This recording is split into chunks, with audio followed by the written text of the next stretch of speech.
when a corrupt HOA president tried to steal my land using lies, harassment, and fake police reports. I didn't just fight back, I turned the whole thing into a $75,000 payday. This is the story of how I exposed a neighborhood power couple, took down their shady empire, and turned a personal nightmare into the sweetest justice I've ever tasted. A woman I had never seen before strutted onto my land, pointed at my fishing rod, and declared that I was disrupting the aesthetic harmony of the lake. That was my first encounter with Selena Thornfield, president of the HOA, full-time busybody, and self-proclaimed ruler of the neighborhood. All I wanted was to enjoy a peaceful camping weekend with my dog Rusty by the lakeside my grandfather left me. But apparently, fresh air and solitude are now crimes against suburban order. To top it off, she called the police. On me. While I was on my own property. What followed turned into the kind of small-town saga that usually requires popcorn.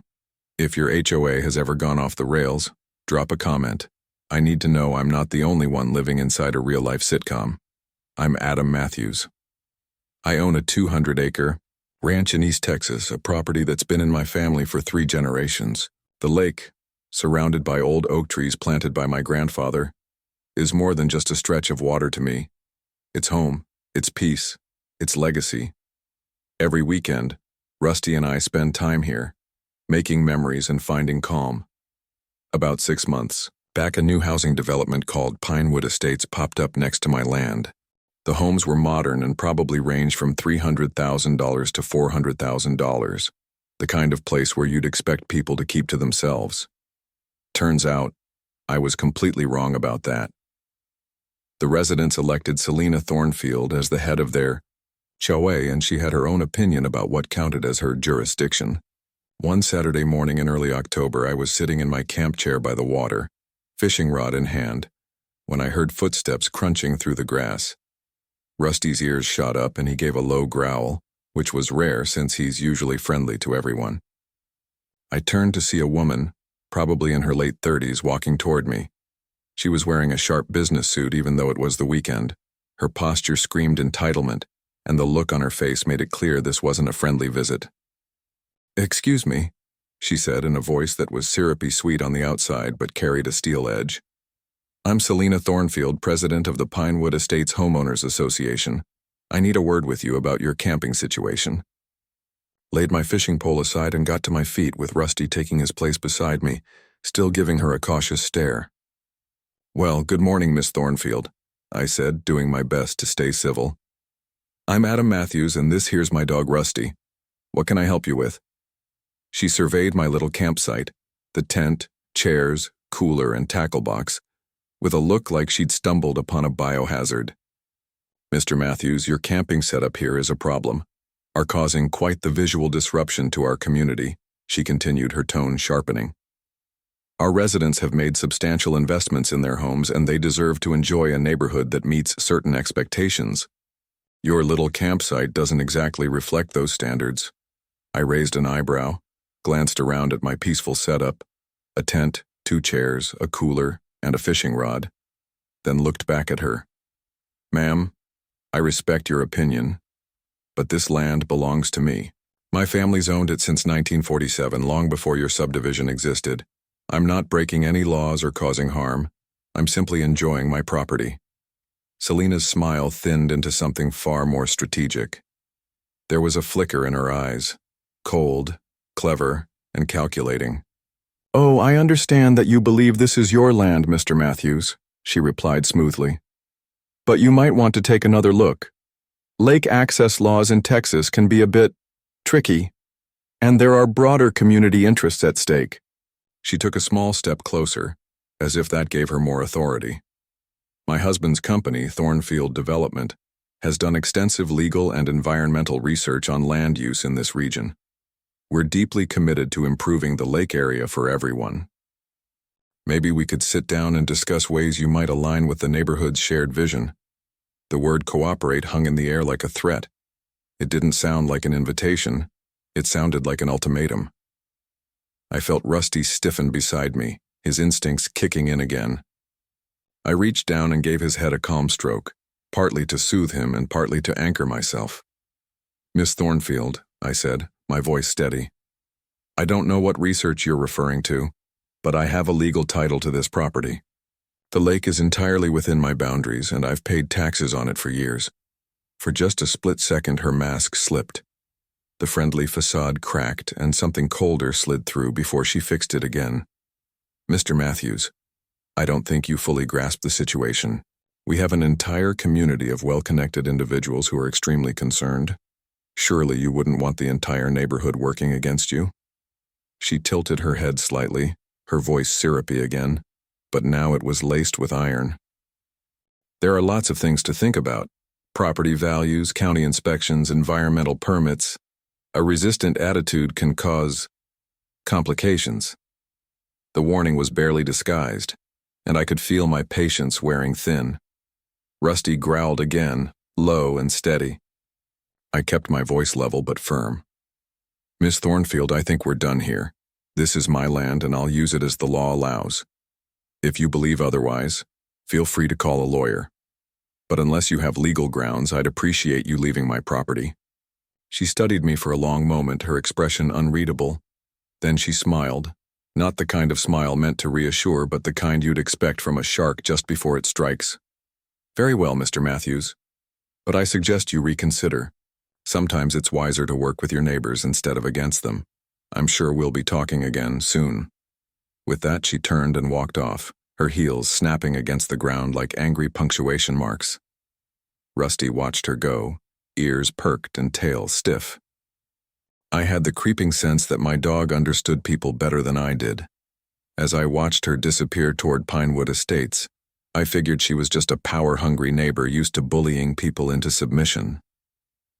But a few days later, when I saw a no trespassing sign hammered into the dirt on my land, I realized she wasn't just a nuisance. She had declared war. Rusty barked furiously, staring at the sign like it was some kind of enemy banner. My chest tightened. The air felt heavy, thick with pressure, like a storm coming. The sign was staked right by the lake, and in small, bold letters beneath it read, "By order of Pinewood Estates HOA." Before I could fully process what I was seeing, Rusty's barking grew louder. That's when I heard the hum of an engine, a golf cart approaching from the distance, getting closer with every second.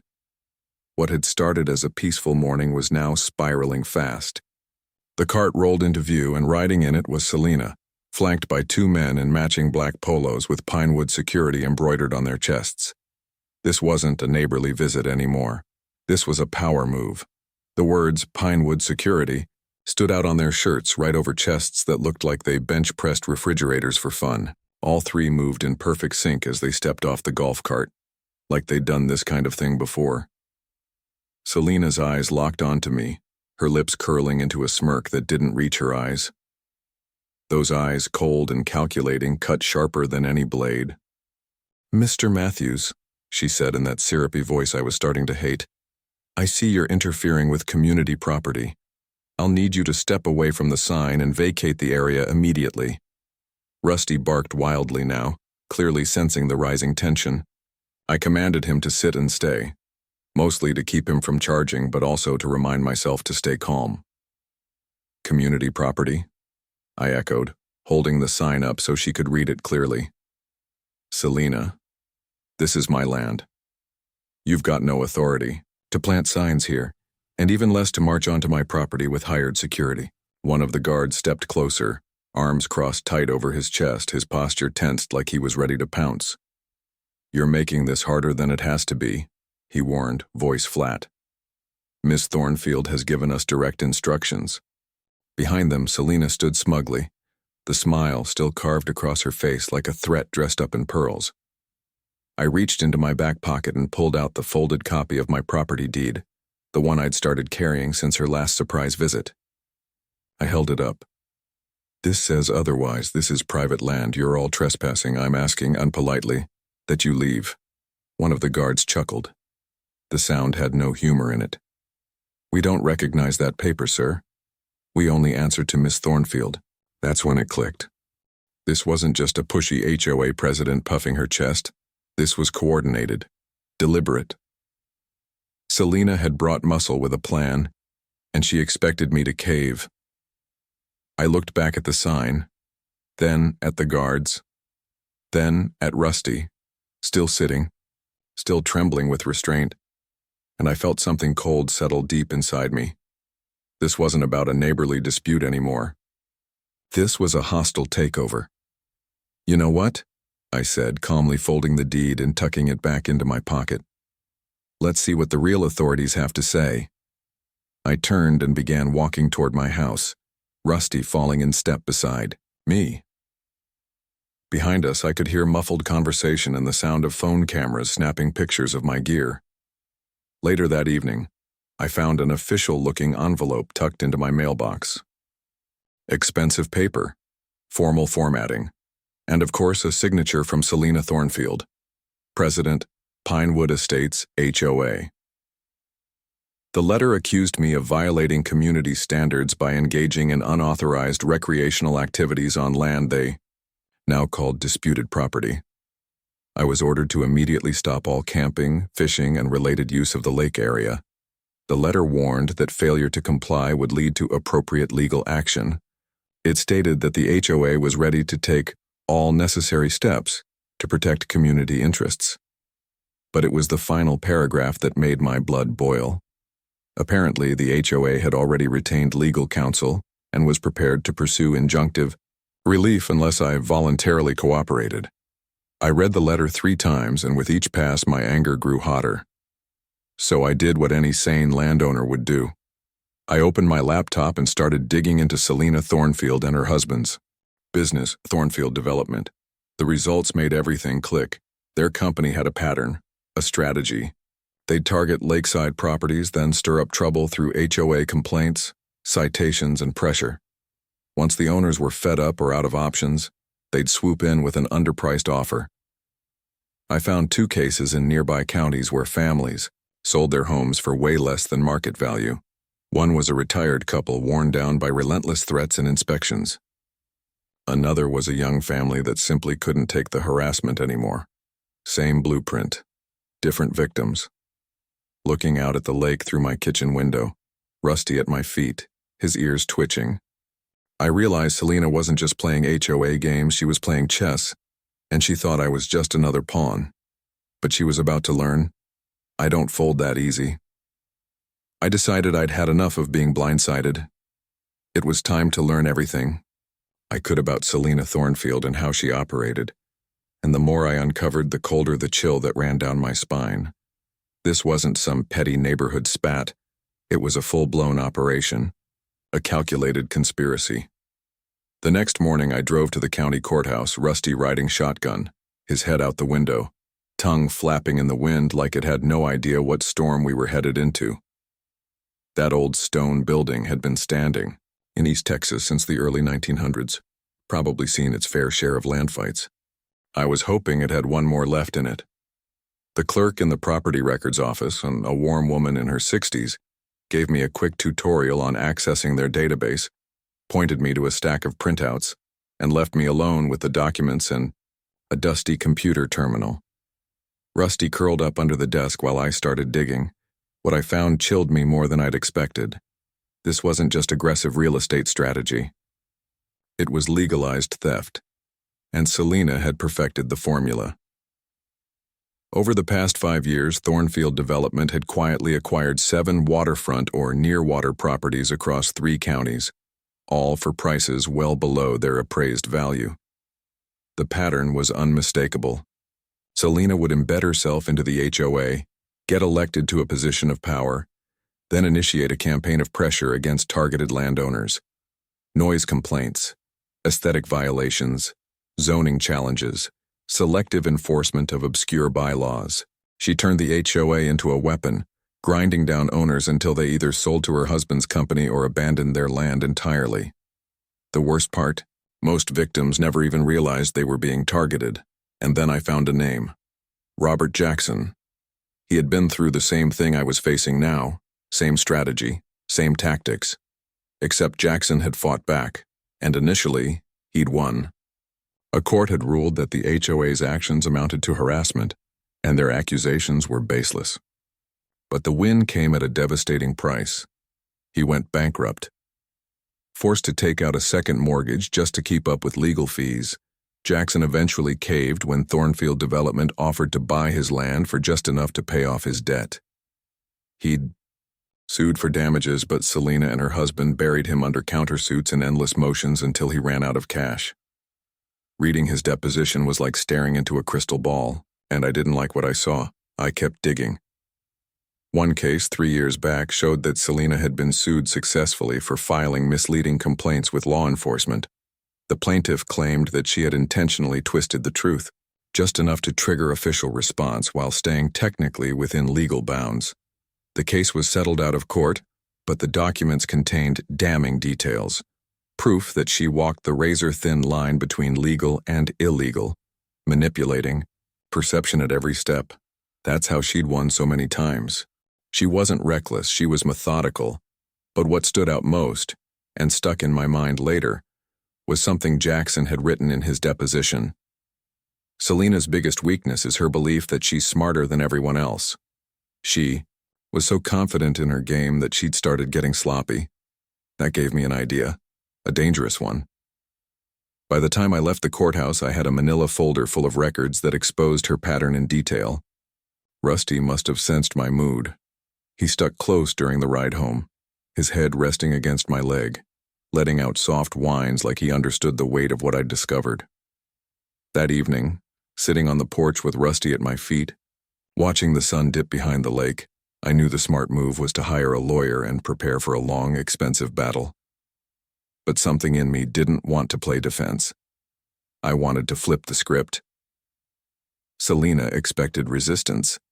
What she didn't expect was someone willing to fight strategically, someone who could play her game. The first step? Remove all ambiguity. I contacted the county surveyor's office and requested a full boundary survey, permanent markers and all, to clearly define where my property ended and where HOA authority stopped.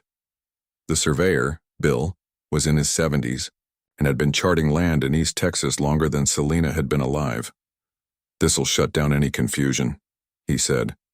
"She won't have a leg to stand on once I'm done." While I waited for the survey to be completed, I got to work on my second line of defense: surveillance.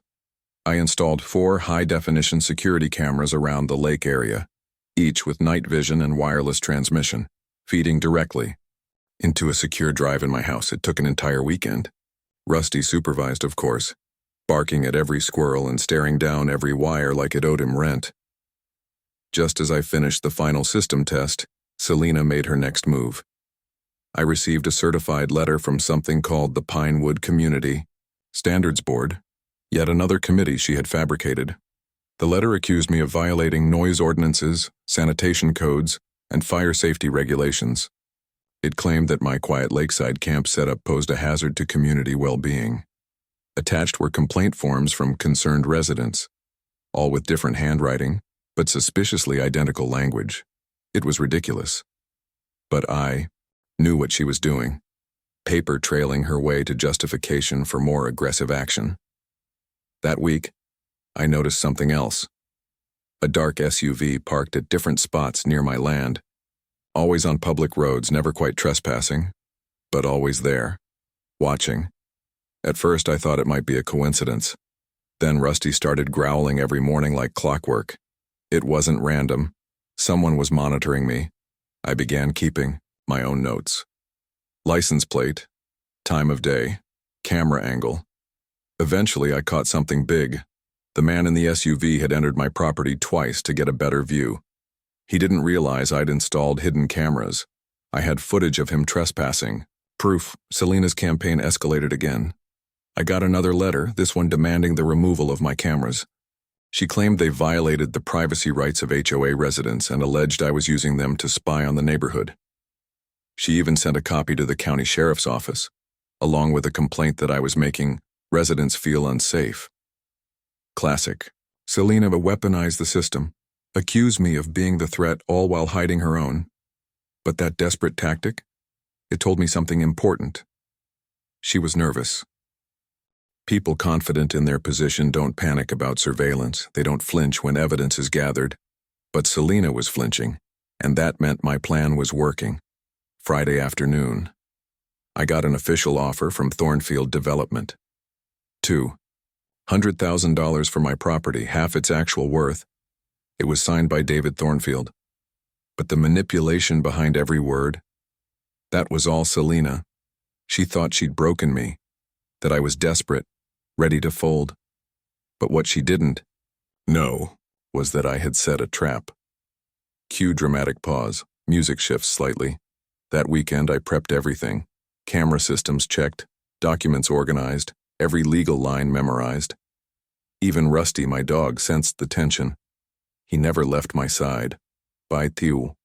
Sunday night I was camped by the lake, a small legal fire just inside regulations, waiting.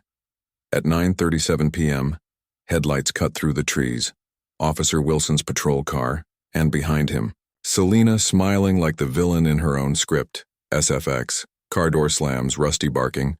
Wilson approached. "Mr. Matthews," he called out. "Reports of illegal camping. Fire hazard. Need to know what's going on." I stood, calm. "This is my property, officer. Everything here is legal. I have the documents." I handed him the folder. Deeds, boundaries, history dating back to 1947. Selena jumped in. "This man is a hazard. He's trespassing on community property." But Wilson hesitated. He saw the paperwork. He knew something didn't add up, still. He asked me to leave, said it was a civil matter. Voice shifts, slower tone, frustration building. I packed up, cameras rolling, but I made it clear. I'm complying under protest. This is my land. I'm doing nothing wrong. Selena? She looked victorious, like she had finally won. But she didn't know. That was exactly what I wanted her to think. Transition. Darker tone. Ticking sound effect. The next few days, I prepped the final strike. Saturday night, I returned to the lake with Abi. Official county boundary markers. More documents and a 4-camera setup recording every angle. Rusty stayed sharp. He knew what was coming. At 9:15 p.m., the show began again. Lights, engines. Selena. I stood beside the county survey stake, folder in hand. "Good evening, Officer Wilson," I said. "I have some things to show you." Wilson stepped closer. This time he saw it for himself. The marker, the documents, everything checked out. Selena's lies started crumbling. "I'd also like to report a crime," I added, then handed Wilson a tablet. Surveillance footage, her hired goon, trespassing to spy on me. Wilson watched, expression darkening. Then I dropped the bombshell. A folder documenting her, harassment of other homeowners, her husband's development company swooping in to buy them out cheap. Pause, soft rising music. Selena panicked, tried to speak, but Wilson silenced her. "False reports, illegal surveillance, trespassing," he said. "You've got some serious explaining to do, Miss Thornfield." Her face went pale, and I saw it. For the first time she realized she'd lost. Sound cue, pen scribbling notes, slow fade to silence. By midnight, Officer Wilson had everything. He started writing citations recommending the DA get involved. Rusty wagged his tail. Selena, she looked like she'd aged 10 years. And me? I finally smiled, because justice had started to turn. "Mr. Matthews," Officer Wilson said, closing his notepad. "This case is being referred to the District Attorney's Office for possible criminal charges related to the harassment campaign you've documented." As Selena turned and walked back to her SUV, visibly shaken, I realized something important. The balance of power had finally shifted. The woman who once preyed on vulnerable property owners using intimidation and lies was now facing real consequences. And soon the entire community would know exactly who she truly was. Justice, it turned out, wasn't just sweet, it was profitable. Within a week, I received a call from the district attorney's office. They were interested in pursuing criminal charges against Selena for filing false police reports and orchestrating a campaign of harassment. At the same time, the county attorney launched an investigation into the HOA's actions. and discovered that they had been acting far beyond their legal authority for months. The official survey confirmed what I had always known. The lake was entirely on my property. Every action the HOA had taken against me wasn't just unfair. It was illegal. The DA's office saw something bigger than a neighbor dispute. They saw a pattern, organized harassment, a scheme designed to pressure landowners into selling below market value. It was fraud, plain and simple. And with that realization, the wheels of justice began spinning faster than I'd ever expected. While the criminal case gathered steam, I filed a civil lawsuit, not just against Selena, but also against the Pinewood Estates HOA, for harassment, trespassing, defamation, and intentional infliction of emotional distress. My attorney, a sharp property rights expert, immediately recognized the scheme. What Selena had done wasn't just harassment, it was legal extortion. And once we proved the pattern of behavior, both she and her husband were on the hook for serious damages. The first major break came when Officer Wilson agreed to cooperate. He testified that Selena had misled him, admitted he failed to verify her claims, and provided damning insight into how she weaponized law enforcement to carry out personal vendettas. His testimony changed everything, elevating the case from a civil matter to potential criminal fraud. The civil case moved fast. Selena's attorney tried to claim it was all a misunderstanding, but that defense crumbled the moment we submitted surveillance footage, witness statements, and the biggest smoking gun of all, emails between Selena and her husband discussing plans to use HOA pressure tactics to force me to sell. In those emails, they even joked about tightening the screws until I gave up. After that, Selena's lawyer pivoted to damage control. Negotiations began immediately. During the 6 weeks of settlement talks, the fallout was swift. Local media picked up the story. Other residents came forward with similar complaints. Selena was forced to resign as HOA president. Board members demanded a full audit. And Thornfield Development, once a rising star in suburban real estate, came under fire in other towns for similar shady acquisitions. By the time the dust settled, I had everything I wanted, and more. The HOA paid me $50,000 in damages and formally acknowledged my exclusive ownership of the lake and surrounding land. Selena herself had to cough up $25,000 from her own pocket and sign a legal agreement barring her from ever contacting me or interfering with my property again. And perhaps most satisfying of all, Thornfield Development had to abandon their luxury resort plans permanently. In the criminal case, Selena pled guilty to filing false police reports. Her sentence: 2 years of probation, community service, and a permanent criminal record that would haunt her for the rest of her life. 6 months later, on a perfect spring evening, I sat on my newly built dock, paid for with part of the settlement, while Rusty chased fireflies along the shoreline. The lake was peaceful again. The chaos was over. Selena and David had sold their home and quietly left Texas, presumably hoping to start fresh somewhere their names weren't a stain on the community.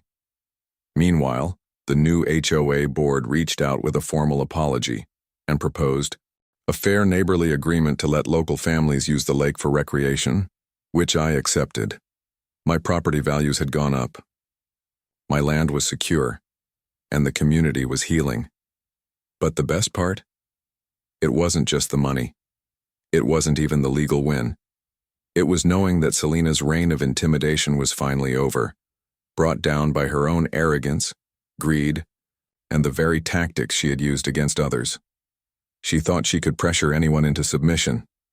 But sometimes bullies pick the wrong target, and sometimes justice takes a while.